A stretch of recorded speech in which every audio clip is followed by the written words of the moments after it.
The distant hum of atmospheric processors was the only sound that broke the silence of Outpost Horizon. Dr. Marcus Reyes rubbed his eyes, fighting the exhaustion that comes from months of isolated research. The Deep Space Xenobiology Station hung like a metallic jewel against the inky backdrop of space, orbiting a planet so remote it didn't even have an official designation. Marcus loved these moments of solitude. Most scientists found the isolation challenging, but for him, it was a sanctuary. His latest research focused on potential signs of microbial life in extreme planetary conditions, a pursuit that required patience, precision, and an almost monastic dedication. The alarm's sudden blare shattered the peaceful moment. Emergency protocols flashed across his primary display. Something had breached the station's outer perimeter, something that didn't match any known signature in the database. Marcus's heart raced as he pulled up the external sensor readings. The readings were impossible. Massive energy fluctuations. Biological readings that defied conventional understanding. And then, a faint distress signal buried beneath layers of encrypted communication. "Computer," Marcus called out, his voice steady despite the adrenaline coursing through his veins, full spectrum analysis of the incoming anomaly. The station's AI responded with clinical precision. Unidentified biological entity. Severe physiological trauma detected. Estimated survival probability, 12.3%. Marcus didn't hesitate. Years of research had taught him that the universe was far more complex than most humans could comprehend. Whatever was approaching needed help, and he was uniquely positioned to provide it. The airlock's warning lights pulsed a deep crimson as someone, was transported into the decontamination chamber. Marcus watched through the reinforced glass, his medical training and scientific curiosity battling for dominance. The figure it materialized was unlike anything he had ever seen. Clearly sentient, but not human. Not even close to any known alien species in the galactic archives. Iridescent skin that seemed to shimmer between deep indigo and metallic silver. Elongated limbs that suggested a completely different evolutionary path. And most strikingly, multiple wound sites that spoke of a brutal, desperate escape. Initiating emergency medical protocols, the AI announced. Marcus stepped forward, activating the chamber's medical scanning suite. Every instrument at his disposal began collecting data, genetic markers, physiological readings, trauma assessments. The alien's breathing was labored, each breath a testament to an incredible will to survive. "Hold on," Marcus whispered, though he wasn't sure the being could understand him.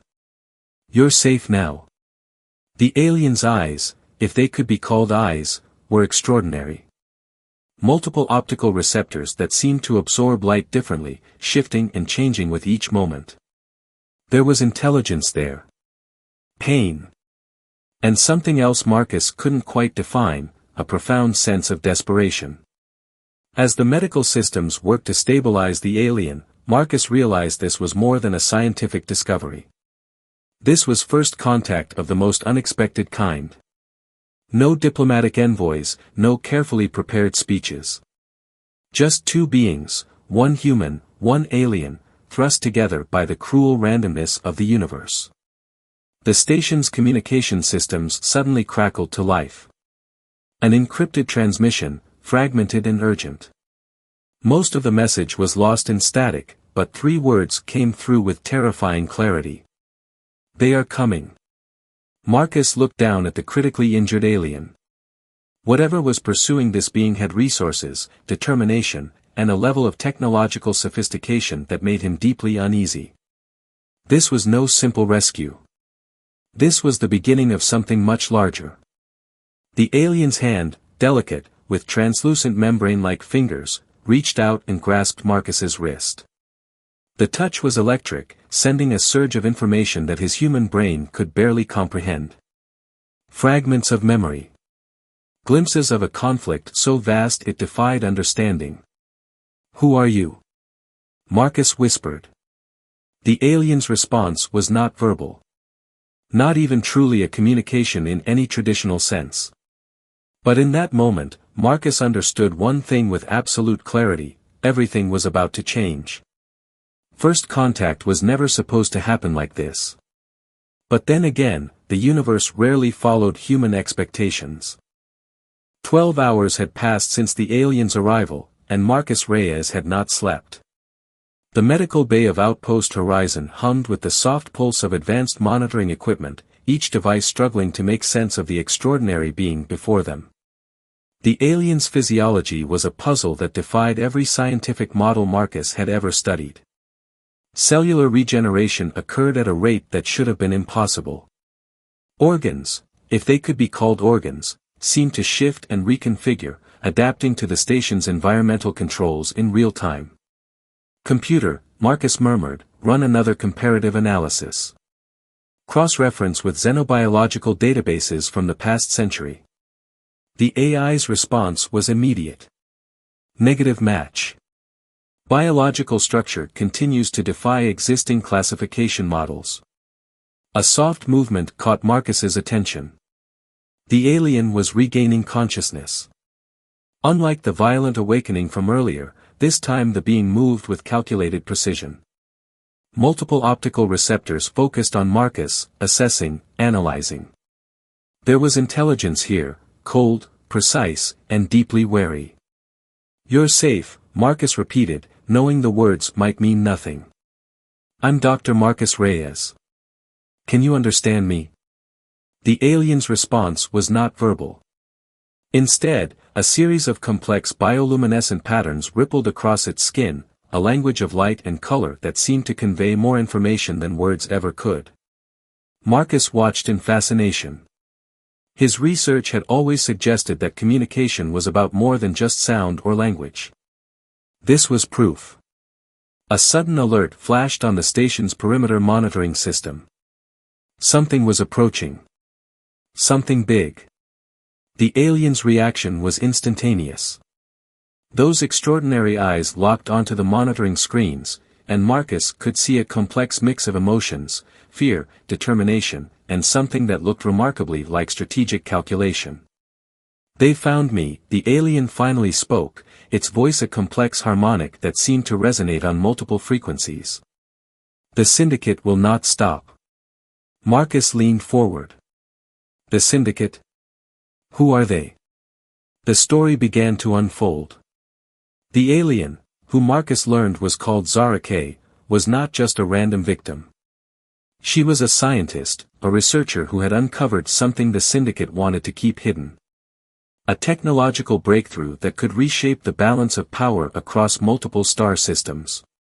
"They treat sentient beings as resources," Zara Kay explained, her bioluminescent patterns shifting with each word. "Entire civilizations reduced to raw materials. Genetic research. Technological exploitation." Marcus understood corporate exploitation. Humanity had its own dark history of resource extraction and colonial expansion. But this seemed different. More systematic. More ruthless. The station's proximity alarms began to sound. Multiple vessels were approaching, each one carrying signature energy readings that Marcus had never seen before. Weapons-grade technology far beyond current human capabilities.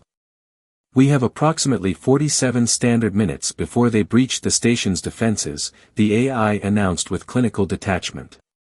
Zara Kay turned to Marcus, those multifaceted eyes holding a challenge. "Will you help me?" It wasn't a plea. It was a test. Marcus looked at the readouts. The approaching vessels. The incredible being before him. Everything in his scientific training suggested caution. Everything in his human nature suggested something else entirely.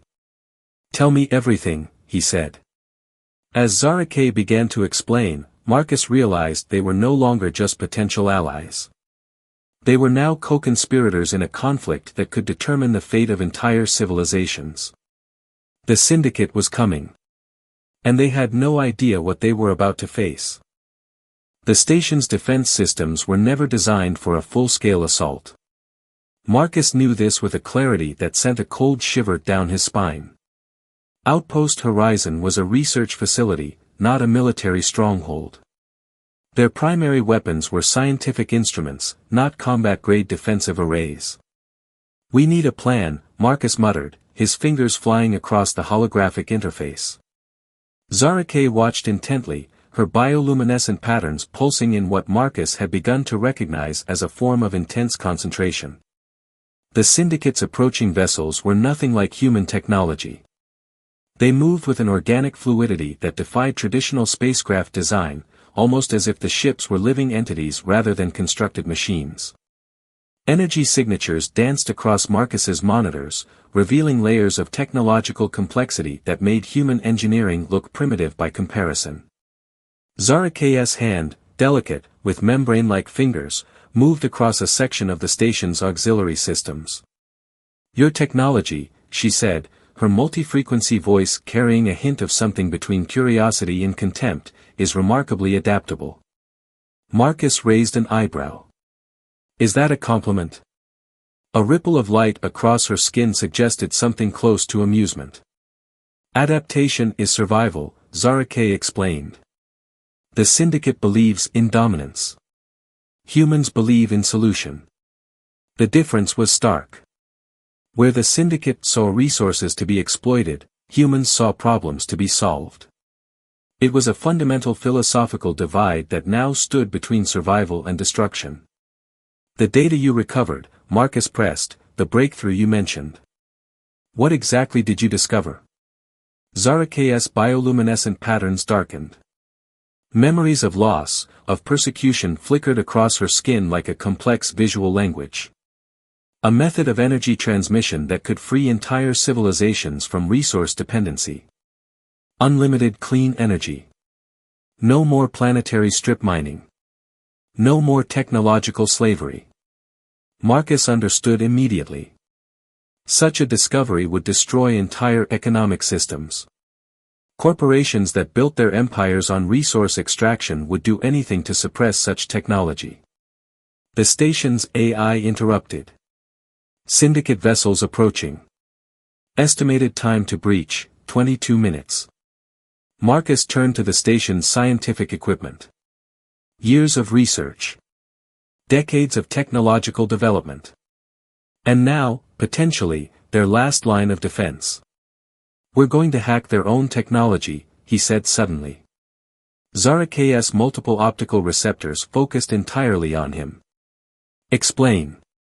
Marcus began pulling up schematics, overlay systems, integrating the alien technology Zarake had brought with the station's human-designed networks. It was technological improvisation at its most extreme, a digital symphony of human creativity and alien precision. "They expect conventional resistance," Marcus explained, his fingers moving with increasing speed. "We'll give them something else entirely." The plan was audacious. Use the Syndicate's own communication protocols against them. Create a cascading technological feedback loop that would essentially turn their weapons systems into a self-destructive network. Zarake watched, her skin pulsing with what Marcus now recognized as excitement. "Humans," she said, "are wonderfully unpredictable." Outside, the first wave of Syndicate vessels began their approach. Sleek. Menacing. Seemingly invincible. They had no idea what was coming. The station's systems began to transform. Human technology and alien science merging into something entirely new. A hybrid defense that defied all conventional understanding. Initiating counter-protocol, Marcus announced. The universe held its breath. The first Syndicate vessel erupted into a cascade of electrical chaos. Marcus watched in a mix of horror and fascination as their carefully constructed technological trap began to work. The ship's sleek exterior fractured, its advanced systems turning against themselves in a spectacular display of cascading failure. "It's working," Zarake murmured, her bioluminescent patterns flickering with an intensity that Marcus was learning to read as excitement. But the Syndicate was not defeated. Not by a long shot. As the first ship disintegrated, two more emerged from the surrounding darkness of space. These were different. Adaptive. Where the first vessel had been destroyed by their hack, these ships seemed to be learning, reconfiguring their systems in real time. "They're evolving," Marcus said, a hint of professional admiration cutting through his fear. "Biological technological adaptation." Zaraka's skin rippled with a pattern Marcus now recognized as concern. The Syndicate doesn't lose. They adapt. They consume. The station's systems began to strain under the weight of their own improvised defense. Marcus could see the warning indicators blooming across his console, power systems redlining, communication networks fragmenting. "We need a backup plan," he muttered. A soft touch on his shoulder. Zaraka's membrane-like fingers, translucent and impossibly delicate, pressed against his skin. In that moment, a flood of information passed between them, not words, not images, but a complex understanding that transcended traditional communication. The Syndicate's true weapon wasn't just technology. It was a philosophy of absolute control. "They hunt me because of what I know," Zaraka explained, her multi-frequency voice carrying layers of meaning. A method of energy transmission that could liberate entire civilizations from resource dependency. But it's more than an energy solution. It's a key to breaking their entire system of control. Marcus understood now. This wasn't just about technology. This was about freedom. The station shuddered. External hull integrity was dropping. They were running out of time. "We need to get this information somewhere safe," Marcus said, his mind racing. "Somewhere the Syndicate can't reach." Zaraka's multiple optical receptors focused on him. A challenge. A question. "There's a communications array," Marcus continued, pulling up a holographic display. "Not part of any official network. A research relay I set up years ago. If we can transmit the data there, it becomes a beacon. Something the Syndicate can't easily destroy." Another massive impact. The station's structural integrity was failing. "Initiating emergency data transfer," the AI announced. Outside, the remaining Syndicate vessels began to converge. No longer trying to capture. Now intent on total destruction. Marcus looked at Zaraka. She looked back. No words were needed. The battle for the future of multiple civilizations was about to reach its critical moment. The moment stretched into eternity. Outpost Horizon trembled like a wounded animal, its hull screaming against the impossible pressures of the Syndicate's assault. Marcus felt the station's infrastructure failing around them, each groan of metal, each electrical surge a testament to their desperate situation. "Transfer progress," he called out, "percentage." The AI's response was clinical. Data transmission, 67.3% complete. Estimated time to full transfer, 4 minutes, 37 seconds. 4 minutes might as well have been an eternity. Zaraka moved with a grace that defied her previous injuries. Her bioluminescent patterns had transformed, no longer just a language of communication, but a tactical display of pure survival instinct. Each ripple of light across her skin calculated a potential defensive strategy. "They will not stop," she said, her multi-frequency voice carrying a weight of historical trauma. "The Syndicate has broken entire civilizations. Reduced worlds to nothing more than resource extraction zones." Marcus's fingers flew across the holographic interface. "Not this time," he muttered. The station's secondary defense systems, never meant for actual combat, began to activate. Research equipment transformed. Sensor arrays became makeshift weapon systems. It was pure human improvisation, turning scientific tools into instruments of survival. A massive impact. Then another. The Syndicate vessels were no longer attempting precision. They were going to obliterate everything. "Transmission at 82.6%, the AI announced. Zaraka's hand touched a section of the station's control panel. Her alien physiology interfaced directly with the human technology, a hybrid connection that defied everything Marcus thought he knew about technological interaction. Your systems, she said, are remarkable in their flexibility. Marcus allowed himself a tight smile.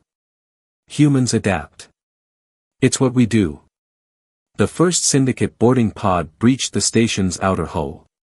Mechanical sounds of invasion began to echo through the corridors.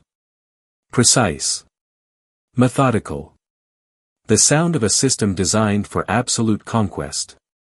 They're coming, Marcus said, grabbing a makeshift weapon, a modified research laser that had been hastily reconfigured into something more lethal. Zarakaya's skin pulsed with a pattern of determination.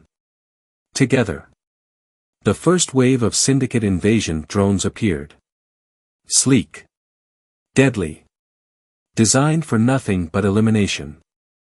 They had no idea what was waiting for them.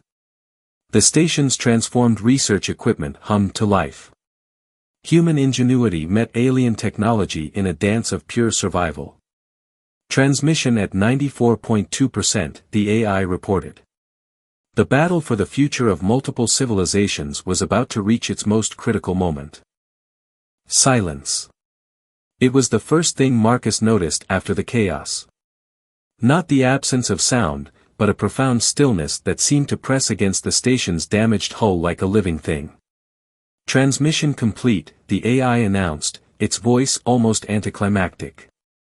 The Syndicate invasion had been stopped. Not through overwhelming force, but through a combination of human ingenuity, alien insight, and a desperate, impossible plan. Zarakay stood amid the wreckage, her bioluminescent patterns flickering with a complex mix of emotions. Exhaustion. Relief. Something that Marcus was beginning to recognize as hope.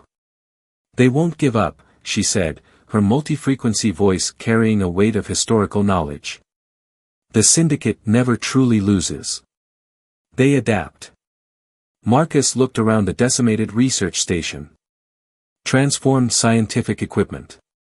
Disabled invasion drones. The remnants of a battle that should have been impossible to win. No, he corrected, but we've changed the game. The data they had transmitted, Zarakay's groundbreaking research on energy transmission, was now out of the Syndicate's reach. A beacon of hope scattered across communication networks that the Syndicate couldn't easily track or destroy. What happens now? Marcus asked. Zarakay's multiple optical receptors focused on him. The communication was no longer just verbal. It was a complex interchange of light, color, and unspoken understanding. Now, she said, we fight differently. The station's emergency systems had preserved the core of their research. Fragments of a technology that could reshape entire civilizations. Freedom encoded into data streams. Possibility transformed into potential. Outside, the remnants of Syndicate vessels drifted, defeated, but not destroyed. A reminder that this was just the beginning. Marcus understood now.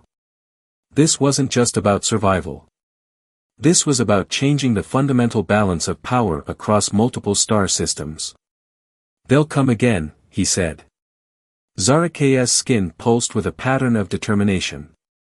And we'll be ready. The human researcher and the alien refugee stood together, surrounded by the wreckage of their impossible victory. Two civilizations, two perspectives, united by something more powerful than technology. The hope of freedom. The promise of something better. As the first light of a distant star began to filter through the station's damaged viewport, Marcus realized their real journey was just beginning. The universe would never be the same.